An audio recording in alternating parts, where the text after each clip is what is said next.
আলহামদুলিল্লাহ। আজকে আমরা আলোচনা করব স্বপ্নে বলদ দেখলে কি হয়। আল্লামা ইমাম ইবনে সিরিনের কিতাব থেকে সাথে যুক্ত আছি আমি মুফতি জুবায়ের বিন ইমাম। আলোচনা বুঝতে এর সাথেই থাকবেন। যারা এখনও চ্যানেলটি সাবস্ক্রাইব করেননি সাবস্ক্রাইব করতে ভুলবেন না। ভেরিফাইড চ্যানেলের ডিসক্রিপশন বক্সে ক্লিক করলে পেজ এবং আইডি আসবে। এটা ছাড়া আলাদা অন্য কোনো পেজ নেই, আইডি নেই। প্রত্যেক ভিডিওতেই বলছি, নাম ছবি দেখে বিভ্রান্ত হওয়া যাবে না। আমার 16,000 ভিডিওর প্রত্যেক ভিডিওতে আমি বলেছি। যাই হোক,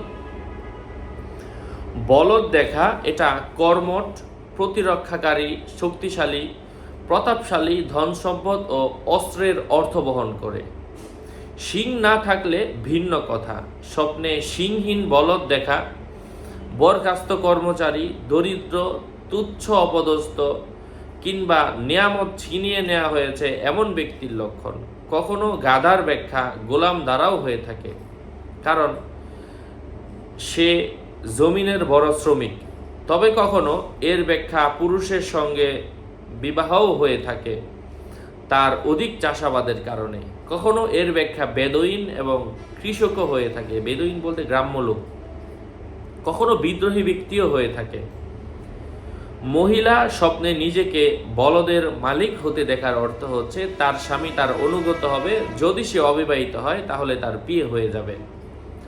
তার দুটি অবিবাহিত মেয়ে থাকলে তাদের বিয়ে হবে। কোনো বাদশা এমন স্বপ্ন দেখলে বুঝতে হবে সে রাজ্য পরিচালনায় সফলকাম হবে এবং এর মাধ্যমে তাকে কষ্ট দেয় এমন জিনিসের মালিক হবে। তাতে আরোহণ করতে দেখলে এটা আরও ধীর হবে।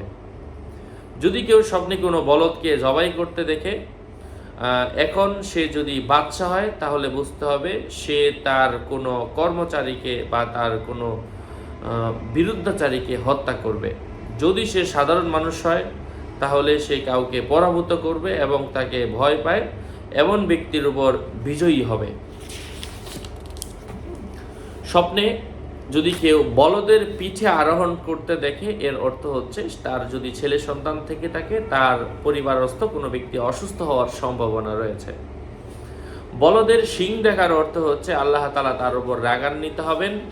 বলদকে তার প্রতি গর্জন করতে দেখলে স্বপ্নদ্রষ্টা দীর্ঘ সফর করবেন। যদি কেউ বলদের সঙ্গে কথা বলতে দেখে তাহলে স্বপ্নদ্রষ্টা ও অন্য মানুষের মাঝে ঝগড়া হবে। বলদ যদি স্বপ্নে কারো উপর পড়ে যায় তাহলে বুঝতে হবে সে মৃত্যুবরণ করবে। এমনকি বলদ যদি কাউকে হত্যা করে অথবা কামড় দেয়, এর অর্থ হচ্ছে সে নিজে অসুস্থ হওয়ার সম্ভাবনা রয়েছে। জনক ব্যক্তি এসে বলল যে আমি বিরাট দেহের অধিকারী এক বলদকে একটি ছোট পাথর থেকে বের হতে দেখেছি। এটা দেখে আমি আশ্চর্যান্বিত হলাম। পরে সেই বলদটি পুনরায় সেই পাথরের ভিতর প্রবেশ করতে চাইল, কিন্তু সে প্রবেশ করতে পারেনি। পাথরটি তার উপর সংকীর্ণ হয়ে গিয়েছে। এর ব্যাখ্যা শুনে আল্লামা ইমাম ইবনে সিরিন রহমতুল্লাহি আলাইহি বলেন, মানুষের মুখ থেকে বের হয়, এরপর সে কথাকে পুনরায় ফিরিয়ে নিতে চাইবে, কিন্তু সে এটা পারবে না।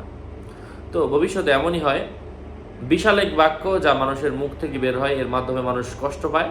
পরবর্তীতে এটা আর সে নিজে উল্টা গ্রহণ করতে চায় না, অথবা নিলেও পরবর্তীতে হিংসা বিদ্বেষ থেকে যায়। এবং ইবনে সিরিন রহমতুল্লাহি আলাইহির কাছে এসে আরও এক ব্যক্তি জিজ্ঞাসা করলো, আমি মহিষ আকৃতির একটা বড় বলদের মালিক হয়েছি। বললেন, তুমি অনেক শক্তিশালী হবে। ভবিষ্যতে তাই হয়েছিল যা তিনি বলেছিলেন। যাই হোক, আরও আপডেট পেতে সাথেই থাকবেন। সকলের মঙ্গল এবং দীর্ঘায়ু কামনা করে এখানেই শেষ করছি। দেখা হবে অন্য কোনো এপিসোডে। আসসালামু আলাইকুম ওয়া রাহমাতুল্লাহি ওয়া বারাকাতুহু।